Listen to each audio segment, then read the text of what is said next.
শুভেচ্ছা। আমন্ত্রণ চট্টগ্রাম 24-এ বৃহত্তর চট্টগ্রামের সব খবর নিয়ে আপনাদের সাথে আছি আমি জুবাইর মঞ্জুর। চট্টগ্রামে প্রায় চার বছর পর শুরু হলো 7 বছরের শিশু মারজান হক বর্ষা ধর্ষণ ও হত্যা মামলার বিচার কাজ। সকালে নারী ও শিশু নির্যাতন দমনের বিশেষ ট্রাইব্যুনাল একের বিচারক মোস্তাক আহমেদের আদালতে শুনানি শেষে মামলার অভিযোগ গঠন করা হয়। এতে একমাত্র আসামি লক্ষণ দাস 2022 সালের 24 অক্টোবর বিকেলে বর্ষা বাসা থেকে বের হয়ে দোকানে চিপস কিনতে গেলে তার উপর পাশবিক নির্যাতন চালায় দোকানদার লক্ষণ দাস। নির্যাতনের পর তাকে শ্বাসরোধে হত্যা করে সে। পরে বর্ষার মৃতদেহ বস্তার মধ্যে ভরে জামাল খান খালে ফেলে দেওয়া হয়। বর্ষা কুসুম কুমারী বিদ্যালয়ের প্রথম শ্রেণীর শিক্ষার্থী ছিল। এদিকে চট্টগ্রামে শিশু ধর্ষণের মামলায় রফিকুল ইসলাম নামে এক শিক্ষককে গ্রেফতার করেছে র্যাব। নগরীর বাহির সিগন্যাল এলাকা থেকে তাকে গ্রেফতার করা হয়। র্যাব কর্মকর্তারা জানান, গেল শনিবার চাঁদগাঁও থানায় রফিকুলের বিরুদ্ধে শিশু ধর্ষণের একটি মামলা করেন ভুক্তভোগীর মা। শিশুটি বাহির সিগন্যাল বেপারীপাড়া শ্যামলী আবাসিক মদিনা মনোয়ারা সুনিয়া মাদ্রাসা ও হেফজুখানার শিক্ষার্থী। বিভিন্ন সময় রফিকুল শিশুটিকে রুমে নিয়ে ভয় ভীতি দেখিয়ে ধর্ষণ করে। সবশেষ 9 জুলাই শিশুটিকে ধর্ষণের পর জানাজানি হলে আইনি ব্যবস্থা নেয় পরিবার।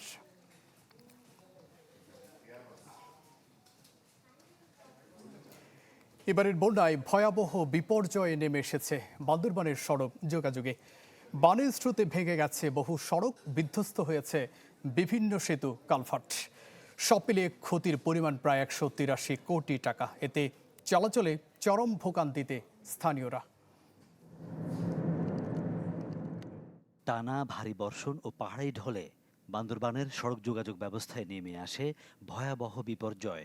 মারাত্মকভাবে ক্ষতিগ্রস্ত জেলার বিভিন্ন আঞ্চলিক ও অভ্যন্তরীণ সড়ক। জেলা সদর রুমা, রোয়াংছড়ি, থানচি, আলীকদম, লামা ও নাইক্ষ্যংছড়ি উপজেলার বিভিন্ন সড়কে সৃষ্টি হয়েছে ছোট বড় অসংখ্য গর্ত। কোথাও কালভার্ট ক্ষতিগ্রস্ত হয়েছে, কোথাও ভেঙে গেছে সড়কের পাশের প্রতিরক্ষা দেয়াল।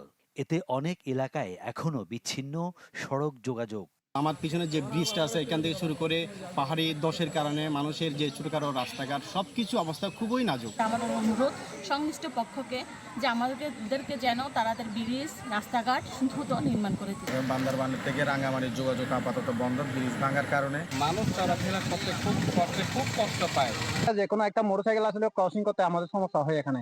ওগুলো সরকারে যদি একটু মেরামত করে দিলে ভালো হবে। সংশ্লিষ্ট বিভাগগুলোর প্রাথমিক হিসাব অনুযায়ী বন্যায় পার্বত্য চট্টগ্রাম উন্নয়ন বোর্ডের 25 কিলোমিটার সড়ক ক্ষতিগ্রস্ত হয়েছে। এছাড়া সড়ক ও জনপথ বিভাগের 65 কিলোমিটার এবং এলজিইডির 90 কিলোমিটার সড়ক বিধ্বস্ত। ক্ষতিগ্রস্ত হয়েছে জেলার অসংখ্য সেতু। আমরা প্রায় অ্যাসেসমেন্ট করেছি যে এটা পুনর্গঠন করতে প্রায় 21 কোটি টাকার প্রয়োজন। আমরা অলরেডি আমাদের উদ্বোধন কর্তৃপক্ষকে জানিয়েছি। পরবর্তীতে বরাদ্দ সাপেক্ষে আমরা পরবর্তী ব্যবস্থা গ্রহণ করব। স্বল্প মেয়াদে আমাদের প্রায় এইটা মেরামতের জন্য আমাদের 14 কোটি টাকা প্রয়োজন।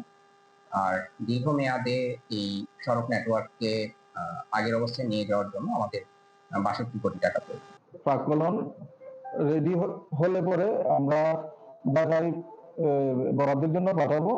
বরাদ্দ পেলে তারপর আমরা মেইনটেনেন্সের কাজ শুরু করব। এছাড়া পৌর সদরে ব্যাপকভাবে ক্ষতিগ্রস্ত হয় ড্রেনেজ ব্যবস্থার বিভিন্ন অবকাঠামো। সব মিলে এবার জেলায় বন্যায় সড়ক ও ড্রেনেজ ব্যবস্থায় ক্ষতির পরিমাণ প্রায় 183 কোটি টাকা। Desk report, channel 24। আগামী 24 থেকে 72 ঘন্টায় আবারও চট্টগ্রাম অঞ্চলে সাময়িক প্লাবনের পূর্বাভাস দিয়েছে আবহাওয়া দপ্তর। হচ্ছে বৃষ্টিপাত, তাতে শঙ্কা আছে পাহাড় ধসের। সার্বিক পরিস্থিতি নিয়ে জানাতে বান্দরবান থেকে যুক্ত হচ্ছেন সহকর্মী ইয়াসিনুল হাকিম। ইয়াসিন।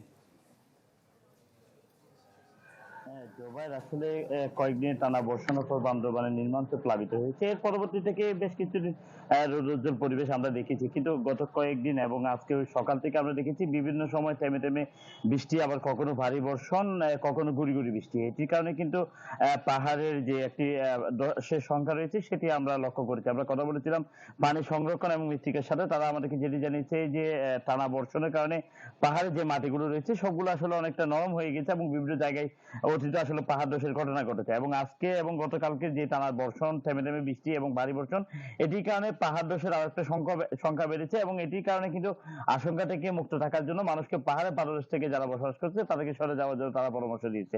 আমরা দেখেছি গত বন্যার এখনো কত চিহ্ন শুকায় না, বিভিন্ন জায়গাগুলোতে কত তৈরি হচ্ছে নতুন ভাবে, মানুষ এখনো পুনর্বাসিত হয় না বা মানুষের জন্য যান চলাচলের যে পুনর্বাসন প্রক্রিয়া সেটিও এখনো শুরু হয়নি। তারপরে এর মধ্যে দিয়ে যদি এই বৃষ্টি বা এই গুড়ি গুড়ি বাড়ি বর্ষণ, এটি কিন্তু একটা আতঙ্কের নাম হয়ে দাঁড়িয়েছে। এবং আমরা যারা নিম্ন অঞ্চলে বসবাস করছে তাদের সাথে যেমন কথা বলেছি, পাহাড়ে পাদদেশে বসবাস করছে তাদের সাথে কথা বলেছি, তাদের নিম্ন অঞ্চলের মানুষগুলো এখনো পর্যন্ত ঘরে উঠতে পারেনি। অন্যদিকে পাহাড়ে যারা পাদদেশে বসবাস করছিল ঝুঁকি নিয়ে, তারাও কিন্তু রয়েছে আতঙ্কে। এই সময় এই বৃষ্টিটার কারণে তাদের ঝুঁকি বেড়েছে। তবে জেলা প্রশাসন বলছে ঝুঁকি এড়ানোর জন্য প্রত্যেকটি জায়গায় জেলা প্রশাসন, উপজেলা প্রশাসন নানা প্রস্তুতি রয়েছে এবং যারা পাহাড়ে পাদদেশে বা বিভিন্ন জায়গায় ঝুঁকিপূর্ণভাবে বসবাস করছে তাদেরকে সরিয়ে আসার জন্য তারা বিভিন্ন পদক্ষেপ নিয়েছে এবং সতর্কতা বাড়াচ্ছে। তবে এই যে গুড়ি গুড়ি বৃষ্টি, বৃষ্টি, এটির কারণে মানুষের মধ্যে আতঙ্ক যেমন ছড়াচ্ছে, বৃষ্টিপাত ধারাবাহিকতা থাকলে পাহাড়ে আবারও বন্যার একটা সংখ্যা যেমন রয়েছে, পাহাড় ধসের একটা সংখ্যা রয়েছে। জুবাইর। ইয়াসিন, ধন্যবাদ আপনাকে। দর্শক, বান্দরবানে হচ্ছে বৃষ্টিপাত, তাতে শঙ্কা আছে পাহাড় ধসের, সে নিয়ে জানাচ্ছিলেন সহকর্মী ইয়াসিনুল হাকিম। এদিকে কাপ্তাই নদীর পানি বাড়ায়, বাঁধের কপাট খুলে এখনও ছাড়া হচ্ছে পানি। আরও জানাতে সরাসরি যুক্ত হচ্ছেন সহকর্মী জিয়াউল হক। জিয়া, আর কতদিন পানি ছাড়া হবে, কর্তৃপক্ষ কি বলছে? জুবাইর, এবার যে আগাম পানি ছাড়ার কারণে রাঙ্গামাটি সহ আশপাশের এলাকা প্রায় 30 থেকে 35,000 মানুষ আসলে পানিবন্দী থেকে রক্ষা হলো। একই সাথে যে কাপ্তাই যে জলবিদ্যুৎ কেন্দ্রের পানি ছাড়ার কারণে রাঙ্গামাটির যে ঝুলন্ত সেতু, সেটি আসলে ডুবন্ত থেকে আসলে রক্ষা পেয়েছে এবছর। প্রাকৃতিকভাবে যে পূর্বের যে নিয়ম অনুসারে আমরা দেখেছি, যখন জলবিদ্যুতের প্রকল্পের যে এখানকার যখন 109 ফুট পানি ধারণ ক্ষমতা থাকলো, 107 হলে তারা তখন ছাড়ে। তখন কিন্তু ইতিমধ্যেই যে রাঙ্গামাটি আশপাশের এলাকা সহ বেশ কিছু এলাকা কিন্তু পানিবন্দী হয়ে পড়ে মানুষ। এই কারণে এই পূর্ব যে প্রস্তুতি হিসেবে জলবিদ্যুৎ কেন্দ্র প্রকল্প থেকে যে গত শনিবার 16টি জলকপাট খুলে দেওয়া হয়েছে 6 ইঞ্চি করে, সেটি এখনো পর্যন্ত খোলা রয়েছে। আজকে সকালবেলা সবশেষ তথ্য অনুযায়ী 103.13 ফুট পানি রয়েছে এবং যেখান থেকে 16টি গেটের পরিবর্তে 11টি গেট এখন পর্যন্ত খোলা রয়েছে। তো জলবিদ্যুৎ প্রকল্পের যে সূত্র আমাদের জানিয়েছেন যে এখন পর্যন্ত যে আগামী 48 ঘন্টা যে বৃষ্টির পূর্বাভাস রয়েছে এবং এই কারণে এখন পর্যন্ত বন্ধের কোনো প্রস্তুতি তাদের কাছে নেই। তারা ধারণা করছে যে বৃষ্টি হলে পাহাড়ি ঢলে আবারও পানি বাড়তে পারে। এই কারণে এই মুহূর্তে বন্ধ না করে যদি পানি বাড়ে সেক্ষেত্রে 11টি গেট থেকে পরবর্তী 16টি গেট আরো খোলার জন্য তাদের কিন্তু সর্বোচ্চ প্রস্তুতি রয়েছে। এছাড়া যাতে নিচু এলাকা, ভাটির এলাকা, রাঙ্গুনিয়া, রাউজানের মানুষ যাতে পানিবন্দী হয়ে না পড়ে এই পানি বেশি ছাড়ার কারণে, সেটি আসলে তারা নিয়মিত পর্যবেক্ষণ করছেন এবং জোয়ার এবং ভাটাকে নির্ণয় করে আসলে সেভাবে তারা পানি ছাড়ছে বলে জানিয়েছেন। আর এখানে জেলা প্রশাসনের পক্ষ থেকে একটি বেশি জানিয়ে রাখতে চাই, যারা যেটি বলছেন যে পূর্বাভাস যে রয়েছে বৃষ্টিপাতে, সেই বৃষ্টিপাতের কারণে যাতে পাহাড় ধসের সংখ্যা না ঘটে, তারা সেইভাবে আসলে গত কয়েকদিন আগে যে বৃষ্টিপাতের যে পূর্ব প্রস্তুতি ছিল, এবারও তাদের সেই পূর্ব প্রস্তুতি রয়েছে বলে তারা আমাদের জানিয়েছেন। জুবাইর, এই ছিল রাঙ্গামাটি থেকে আমার কাছে সবশেষ। জিয়া, ধন্যবাদ আপনাকে। দর্শক, কাপ্তাই নদীর পানি বাড়ায়, বাঁধের কপাট খুলে এখনও ছাড়া হচ্ছে পানি, এ নিয়ে জানাচ্ছিলেন সহকর্মী জিয়াউল হক। চট্টগ্রাম বোর্ডে স্থগিত থাকা এইচএসসি পরীক্ষার সময়সূচি চূড়ান্ত হয়নি, এ নিয়ে একটি মহল গুজব ছড়াচ্ছে, এমন কথা জানিয়েছে বাংলাদেশ আন্তঃশিক্ষা বোর্ড। সকালে গণবিজ্ঞপ্তিতে বলা হয়, সামাজিক যোগাযোগ মাধ্যমে 27 জুলাই থেকে পূর্ব নির্ধারিত সময়সূচি অনুযায়ী পরীক্ষা অনুষ্ঠিত হবে মর্মে বিভ্রান্তিকর তথ্য প্রচার করা হচ্ছে, যা সম্পূর্ণ অসত্য। এ ধরনের বিজ্ঞপ্তি শিক্ষা বোর্ড বা সংশ্লিষ্ট কোনো পক্ষ থেকে দেওয়া হয়নি। তাই সামাজিক যোগাযোগ মাধ্যমে প্রচারিত কোনো বিজ্ঞপ্তি বিশ্বাস না করে বোর্ডের অফিসিয়াল ওয়েবসাইট দেখার আহ্বান জানানো হয় বিজ্ঞপ্তিতে।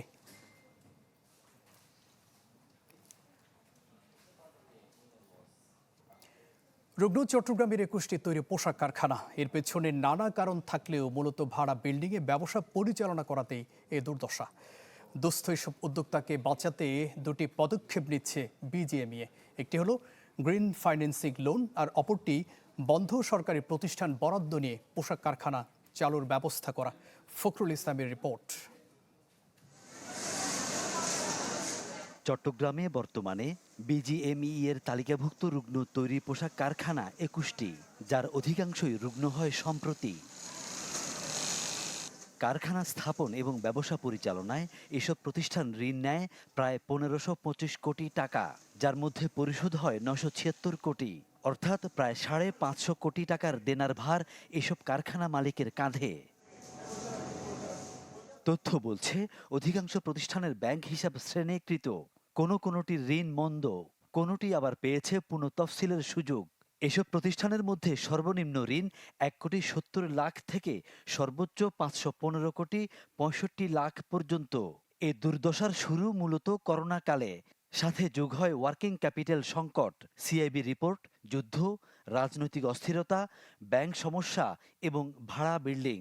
যেহেতু বন্দর চট্টগ্রামে, সেহেতু কস্টিং চট্টগ্রামে কম হবে এবং চট্টগ্রাম থেকে একটা লিড টাইমের একটা সেভ করার একটা সুযোগ এখানে আছে।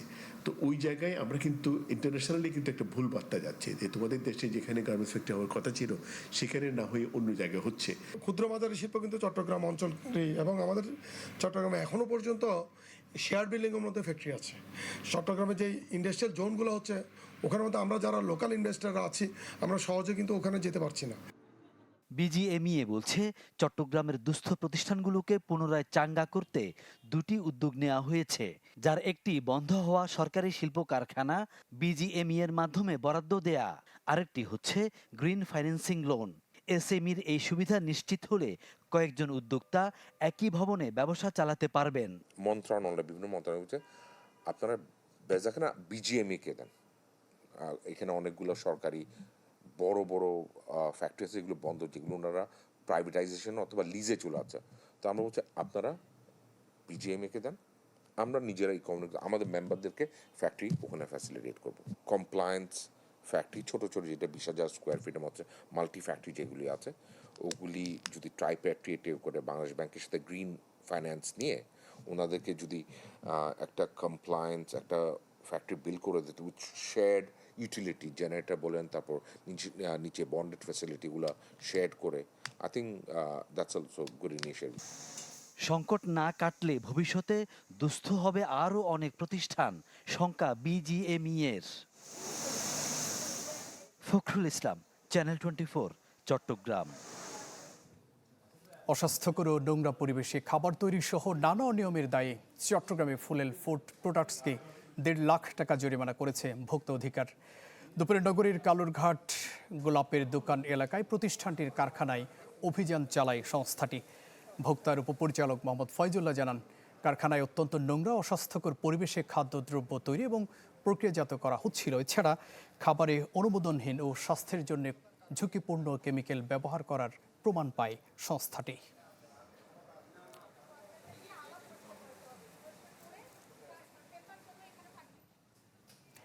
ডায়মন্ড সিমেন্ট লিমিটেডের উদ্যোগে চট্টগ্রামে অনুষ্ঠিত হলো ওমরা হজ যাত্রীদের প্রশিক্ষণ কর্মশালা। নগরীর একটি রেস্টুরেন্টে আয়োজিত কর্মশালায় হজযাত্রীদের করণীয় সম্পর্কে বিভিন্ন ধারণা দেওয়া হয়। ডায়মন্ড সিমেন্টের চেয়ারম্যান আজিম আলী ছিলেন প্রধান অতিথি। এতে প্রতিষ্ঠানের জিএম আব্দুর রহিমের সম্পাদনায় হজ ভ্রমণ গাইড প্রিয় নবীজির দেশে বইয়ের মোড়ক উন্মোচন করা হয়। ডায়মন্ড সিমেন্টের নির্বাহী পরিচালক ইফতেখার চিশতি, পরিচালক আব্দুল্লাহ আল জুনায়েদ, আব্দুল্লাহ আল ফরহাদ ও রাহে মদিনা হজ কাফেলার চেয়ারম্যান মাওলানা মোহাম্মদ অনুষ্ঠানে উপস্থিত ছিলেন।